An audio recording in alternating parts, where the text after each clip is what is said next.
Friends, after long time கிளாஸில் meet பண்ணுறோம். மாப்பிள்ள ரேவதி ஆன்சர் பேப்பர் எடுத்துன்னு வந்துக்கிறாடா. ஐயோ ஆமாண்டா, ஒருவேளை இன்னைக்கே கரெக்ஷன் பண்ணி குத்துருவாளோ? ஏன்டா நீ வேற கொஞ்ச நேரம் வாய் வச்சு சும்மா. ஏய், என்ன சத்தம் ஏறுது? எந்த குரங்குது? ஆன்சர் பேப்பர் என்கிட்ட தான் இருக்கு, மறந்துடாதீங்க. மிஸ், என்ன சாரு?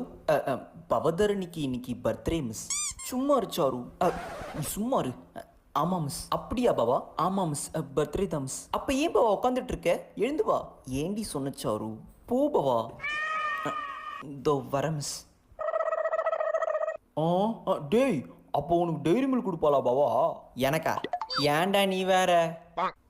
நீ வேணா பாரு, எங்களுக்குலாம் ₹1 சாக்லேட் கொடுத்துட்டு உனக்கு மட்டும் இந்த யுகேஷ் டெய்ரி மில்க் சாப்பிடு அப்படின்னு சொல்லுவா பாரு.